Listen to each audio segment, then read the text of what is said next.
Welcome to ATB TV. This is Darren Danson, Peter Morganti, bringing ATB live to you on this Friday morning in the flood zone of Ballarat, Pete, and we can't even find a dry spot here anywhere. But no drought in Delacombe, Darren. No, I don't think we're going to have any dry weather here for a while, but no. We will persevere here. The rain has eased off. We've had our Macca's cuppa. We have, and we looked out the window thinking, do we or don't we? But anyway, we've braved the elements again, Pete. Last week, not many runners. No, two. Two runners. We had and a winner. We had a winner. We'll go back to Flemington down the straight. Obviously, a little bit of conjecture whether we did start with serious suspect. We did roll the dice. Look, he ran okay, but I think it just shows you that he was badly weighted for a start. We knew all that, but yeah, the measure when you get to those serious Group 2s in the spring, a little bit different to the off seasons. Like I said, he ran okay. It probably never. There was a plan A and B, but within 100 metres, we knew what plan B was going to have to be taken up, and he got shunted up against the rail. And the astrologist, which you indicated last week, was always going to be positive. We were stuck in behind him, and that's where we stayed. Yeah, I agree. He got beat 5 lengths. It never looked like being in the finish at all, particularly last 200 where he didn't really knock him around. But when he went to the rail in behind the astrologist, you knew that he wasn't going to play a part of it. There was an opening there. He shook the reins at him, but he really didn't find. As I keep saying, we've never beaten the astrologist in our career, so nothing changed there. I think it ran 4th. We ran 8th or 9th. A couple of lengths behind it. He had a really good blow afterwards, and I think that's as most important to note as anything, that the horse did have a tremendous blow because he hadn't raced for 8 weeks. He'd had 2 minor setbacks, so we had to run him to, otherwise it's going to be 3 months between runs. So badly weighted. The other option was to run tomorrow at Caulfield, but we were worried about the rain forecast and that track, so we elected to go down the straight of Flemington, take our medicine, get that run under the belt, and hopefully we can drop back to a listed or Group 3 Melbourne Cup week. And the rain has moved on by then, but given what I'm seeing, I've got no level of confidence. But the horse has had a good blow. He's pulled up sound, and it's all roads to Flemington in a month. Yeah, there's a couple of races there that can suit. I think one he's been placed in twice in the past 2 years, and yeah, we look forward to that. The winner, Private Eye, goes to the Everest. So it shows you the strength of the form. Well, when you see the way that horse won, nothing was ever going to beat it. It was a class above everything. It won clearly. So it's a Group 1 spring horse, and it's won clearly. Then there's a bunch of probably true Group 2 horses. Next level, And then there's the rest, who were probably Group 3 listed and in spring and off season a little bit better. And it depends how they're weighted and where they are in their preps. That's right. Our winner, Pete, the race Arizona Dreaming, made the long trek, which I think will be all of 10 or 12 hour round trip to Mildura. Well worth it. I know it's a benchmark 58. We can get all carried away. Geez, that was an impressive win for any type of race, because he was a mile off him at the halfway mark of a 2000, and I reckon he had to make, 700 or 800 metre sprint. Did you watch it live? Yeah. What did you think of the 600? Oh, run home and just show us something. And I think Liam explained it. We might get in a little tighter here because of the rain. When he asked him to go, he sprinted that quick that it surprised him. Yeah. And I think he might have thought, geez, I've gone too early, and can he sustain it? I think the best part for his future going forward, he did sustain the run. Probably tells me he can get a mile and a half in time as well. Look, hats off to Matt Kamani. I don't think many trainers would be game to take a horse from a 1400 metre second up straight to 2000 and find the dry track at Mildura, the only one in the state, and roll the dice. And good on him. Hats off to him for having the guts to do it. A lot of trainers would have said, oh, we need to go to a mile or an 1800, and sometimes by the time you get to your distance, you're ready for the paddock. So good on him for doing it. The horse went super. Got a nice text from Liam Reardon thanking us for the ride. He was most impressed. He said his grade's better than those horses. And also he said when he got to the front, the horse actually stopped and waited. And so that makes the win even better. But big congratulations to all the owners. I know that no one went because it's so far. A couple did contemplate it. Unusual for Roger Gleason not to go, but I don't know. Judy wanted to go. Roger was a bit, nah, too far. Too dear to put fuel in his helicopter, was it? Well, I think he just, don't know. He's drop it off a bit, Roger. In his heyday, he would have. Oh, he'd be up there for 3 nights. Before and after. You know, I'll get a phone call. Don't you? And a lot of owners are away. But look, congratulations. Great win. That's 5 starts, 2 wins now, I think. Yeah. And I think he's talking about going to 22,400 with the horse. So let's see what happens. He did apologise before he suggested where the next race could Sale. be at Sale. So anyway, put petrol in your car. It's onwards and upwards with that bloke. We're back on track. Okay, so just the 2 runners last week, and this week, well, are we going to race? Well, quickly. Where are we going to race? Quickly. Given the weather. Cranbourne tonight, gone. We had Hasseltoff and Painful. When I say gone, we're gone. It may race, but we're not going there. No, we're not running. They're out. Tomorrow we've got Literary Magnet at Caulfield. She'll run. Race 10? Yeah, in the final race, 1200 metre. It's a Group 3. D. Yendel on, first up 1200. $26. Yeah, she was dead stiff not to win a race last prep. Ran probably 4 placings. This is a tough race. Look, I just think she's drawn the middle of the field. Hopefully she can settle, which has been a little bit of an issue in the past, and just run on. I don't know where she fits into as a winning chance. I just think we want to see a nice run going forward, and then plays her to advantage when you get to 1400. Yeah, she's a mare with a bit of talent. She's also a mare that can do a bit wrong. So, given that this is a whole new prep, I guess we're waiting to see. Yeah. $26. I think you've got to have something each way. Yep. Given that she's never missed a place first up. She's performed well at Caulfield. And never missed a place over 1200. Yeah. Even though they say she needs further, she does go good fresh. So she could be a sneaky place chance. And Yendel back in form. I see. Whether Yendel's good enough. Right of the night at the Valley the other night. Do you think he's good enough? Nah, getting too old. Just lost strength. He's looking old. Nah. This will get back to him. He's actually managing himself now, Dino. Yeah, well, no one else can manage him. So I think it's good to see him on the horse, and it's good to have her back, and hopefully she can perform well, and this will be a nice lead up into Flemington. Dean knows as well as anyone. I don't think anyone's ridden it apart from Dean, so maybe that's the issue. Is that why she keeps getting beat? Tomorrow at Hamilton. Now, what do you reckon? I'd have him. Well, I won't have $1 million on because I haven't got $1 million, but it'd be $1 chance to be racing at Hamilton tomorrow. What do we have in? An Irishman. Oh. Well, we don't. He's also nominated for Panola the day after, so they're only a bloody. Well, wherever he goes, what's going to happen? Well, it'll be heavy 10. And do you think he can win?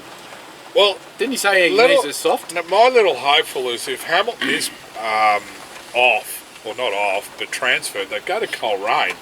He'd be a good chance. He'd be a better chance at Coleraine because he did run well there. It's a tighter track. Yeah.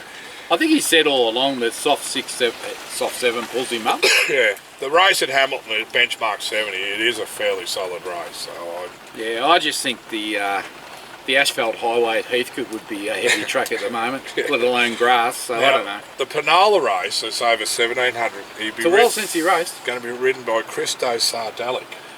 I don't know where he finds these riders. I've never heard of it. Claim 2, and it's a Kalangadoo Cup. Righto. So there you go. If anyone wants, I'm not holding up any hope of that horse getting a run this weekend. But if the track turns up soft, he'll go around and he'll probably run pretty well. Speaking of tracks and heavy, but with the option of synthetic, is Ballarat on Sunday. It'd be $1 million to 1, wouldn't it? $1 million to 1 to turf. Be 10s on. It'll be on the synthetic. We've got Mean Girls and Supreme Thunder now.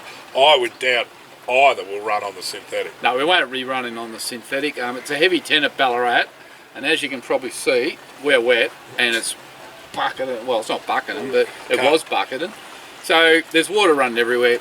Ballarat, it'll have to go to the synthetic, and if it does, I don't think we won't be running. I think they're at the synthetic today for a meeting that was transferred, so the synthetic's getting to hide. It'll be there for 7 days at this rate. So that's all we know as in confirmed. Wednesday, Steinem at Caulfield. Now, I think the weather a bit over the weekend improves. And Saturday, Sunday, Monday, Tuesday is good, and then Wednesday it starts again. So hopefully she'll get onto a track that'll be okay. Yeah, it'll dry quick. Yeah. It'll have a bit of wear and tear from tomorrow. She's in that mile. Mares Mile. Yeah, I forget the name of the race, Yeah. but Catnack Jewelers. looks like a good race for her. She got really good Caulfield form. Yep. She seems to have come on okay from They're very the first up. So well, they're expecting to run well. we just want to see her run well Yeah. and get her back on track. But she looked good in that jump out the other day, and the coats come through. Yeah. So fingers crossed. Well, we can see the real Steiner. It's a bit of a crossroads to those bigger target races in the spring at Flemington in the carnival time. So we hope she goes there and runs well. Balaclava, Lake Titicaca, the well-named Lake Titicaca. She was enormous first up. On debut. So hopefully, she goes to Balaclava Wednesday. Senior rider, I think. Improves a length or two, maybe out to 1100. She'll be favourite. Should just win. Favourite. Good luck. Yep. The other ones, Tibet Shaw was obviously... Doesn't want a wet track, so I don't know where he's going. He's dodged Hamilton, he's dodged others, and he's looking at mowing Kyte. Well, they'll be underwater. Painful. Scratched, obviously, tonight. Nominated for Echuca and somewhere else during the Chuka week. Tuesday. Yeah. He might be a chance to get there, because I'm not sure they've had as much rain. No, and if you get a couple of days, we did notice that when we did have a couple of days, the tracks did dry up pretty well. Like Bendigo raced as a good 4 or 5 the other day. You couldn't imagine it. So we didn't take Steinem to Bendigo because it was going to be heavy. Yeah, we could have had a 5. Yeah. They got that wrong. And Arthurian Princess has been nominated for more awards than, I don't know, bloody Owen Kelly. Sylvester Stallone Rocky series. She could be a Echuca, could be Kyte, could be Evoker, or could be going to the paddock. My bet is the paddock. And be left for Autumn. Autumn. She doesn't handle the heavy, so yeah, we'll just run her in Adelaide in the heavy 10 next year. And as a Hasseltoff as of tonight. What'd you say then? He'll, Tom's searching as well, and I think he mentioned Horsham next Sunday. Yeah. So that's it. Yeah, there's a rain runs down my glasses. Yeah, I'm sort of down the back of my neck's not real inviting. Okay, so we had some fun last week, Darren. The tipping comp. Yes. I have heard about it all week, Pete. All week. Yeah, that's all I've heard about. It's all been happening in your household. 107 players. Only one player tipped the... No. 2 people tipped the winner of the Turnbull. Yep. Smoke and Romans. Yes. But only one person tipped Smoke and Romans and got their bet of the day up. Got their lock up. Liz Dance. Yeah. Now, the from the tipping general guru.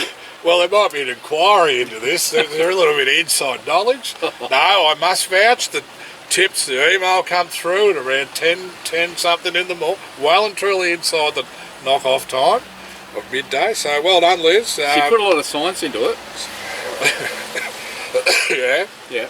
How? Giga Kick was odds on. Yep. And Smoke and Romans was a namesake. Because last week she was officially declared by her insurance company as a non-smoker for not smoking for the last 12 months. Oh, right. So she went with the omen, Smoke and Romans. $26. Could have got 50 to 1 the multi. No. She's not happy. She didn't take the multi. She doesn't bet. So Liz Dance is the only person that got the Turnbull and the best. 104 tipsters. She was the only one. Of the 104 for the Turnbull, herself and Wendy Pinfold was the other. 2 people got Smoke and Romans. Yeah, and then with the knockout side of it, we had 96 entries, 68 are still alive. That's pretty good. A lot took the soft options, Darren. Yeah. Giga Kick and Vizanari. Who gets the soft options? Well, we might as well go through these awards. Now, special awards. Hot, Liz. Liz is the winner. Hot, double hot is Wendy. Now we'll work from the OKs back to the Swans Awards. There's 2 people got the Swans Awards. So we'll go with the, I'll call it the Dodos Awards, or the missed opportunities. The people that took their Turnbull horse as their knockout horse. I live with one of them. Yeah? Yeah. So what did they bet? She took Young Werther and also as the knockout. So you get a point in the tipping, what are you talking? but you're out of the comp now. So the idea of the knockout was to give you 2 chances, so you would sort of split your tips up a bit. Mike Bennett. Well, hang on, isn't Young Werther? It's won 1 race in 12 years. goes. Yeah. It's a non-winner. Yeah. Anna McDowell took gold trip. Brad Rogers took gold trip. So you get nothing and nothing. You only left in one comp. You got no points in that now comp. just remember, if you've been knocked out, you're knocked out. Yeah. You can't play. If you've been knocked out of the knockout comp, you won't get an email from me today. I'll give you the tip. I'll tell you what, if anyone that got knocked out goes in the knockout comp, they're going to get the Collie Wobbles Award. Well, they'll get the Swans Award. Or the Dumb Award. Now, we've got a Loyalty Award. Loyalty? Adele Blackiston, she took Serious Suspect as her knockout. Did she? Yeah, so... God bless her. Gone, but God bless her. She's shown a bit of loyalty to ATB. Soft options, the ones that took Giga Kick and Visionary. I mean, you do that blindfolded, and she's looking at his spit. Now, there's some gutsy tips. Yeah. Two gutsy. Someone took Private Eye. Well that someone was Greg Allen. Now, that's a gutsy tip. Very, very good pick. And Luna Flair in the Bart Cummings. Well, I think that's even a better Yeah, tip, Karen Cohen. I reckon that's probably the tip of the weekend. Yeah, I think so. So that's almost like the Geelong Award. Yes. Too good. Yeah, too good. Too good Well to done, find that. But the Swans Award. The Swans Award. Now, you know what the Swans Award is, you saw the grand final. The Swans didn't turn up. They got flogged. Shocking. They were... What word? Shocking. And the people that got the Swans Award tipped what? He's a shocker. Ran last. Tailed off. Who are the names? I've got Ken Patterson was one, and Ralphie Menchise. So we've got a double award this week. Well, Ralph had a share in He's a Shocker. So he did have a shocker. Righto. A real shocker. So that's like the Lordy Award. Yeah, rolled into the to the Swans Award. So they get the Swans Award, yeah. And that'll be sent out in the next week or so. Lucky he barracks for Geelong. Yeah, well, So when he's got the Swans Award sitting in his bar, man cave, he'll have to explain that. Next to the cup. To his friends, if he's got any. You're getting wet, Darren. I'm safe. I've got my hat on, at least Righto. that. Are we done? Yeah, we're done. So this week, anyone that's in the knockout, you'll get an email. If you're out, you won't hear from me. The tipping award this week. What race? Well, there's some great racing. Obviously the Might and Power, there's only 8 in it. Then you've got the Toorak where it's a great field with an even money chance. You're going to confuse them. We're going to the Guineas. It is Caulfield Guineas Day. I had a quick look, and apart from a couple I know, there's a lot of Sydney. It's very open. So it's the Caulfield Guineas, but you can't send nothing in until you see my email. Right. Midday knock-off tomorrow, nothing after it. And if you reply to that email, it comes to me, and I'm going to delete it, so you can't win. And if you haven't been in the comp, don't bother entering now. You're not in. That's right. They're the ones that are in. And if you're out, you're out. If you're knocked out, you're knocked out, right? Yep. Otherwise, you will get the Collingwood Award. And we're going to end up with the Ammonia. I'm going to end up with the Drowned Award. Look at this. And I reckon... Can I go now? Late Titty Car next Wednesday. Yep. Have a great weekend. I've got to get some dry clothes. I win the Drowned Rat Award. See you guys. Congratulations and celebration when I tell everyone that you're in love with me. Congratulations and jubilation. I want the world to know I'm happy as can be. Hi guys, back again. In our haste to get out of the wet and rain, we neglected on 2 congratulations that are in order. So on behalf of Darren and Liz, Annette, congratulations on 10 years service with ATB. I think today, 10 years ago, you kicked off, and how you survived. Darren, not so much Liz, because I know you get on well with Liz, but how you put up with Dancy for 10 years, it's beyond me. But anyway, well done. I know you're going out today for lunch with the guys, so enjoy it. And we look forward to 10 more years of Annette sending out bills. Also, Max Blackiston, congratulations, Max. I know Adele and Max are up on the Gold Coast, and Max has played a lot of hockey in his time, and they won the gold medals, the 75 year and over, the Masters hockey competition, and yeah, Max is coming home with a gold medal. So well done, Max. I know we've interviewed you before with all your hockey games and you know, your history with the sport itself. And yeah, look, we're not giving away any ages here, but the fact you're in the 75 pluses shows that you're still obviously a very fit and capable young fella. And yeah, great reward, Max. Drive home safely, you guys. I know you're coming home via Merimbula. We look forward to catching up with you guys back at the races sometime in Victoria in the near future. So Annette and Max, well done.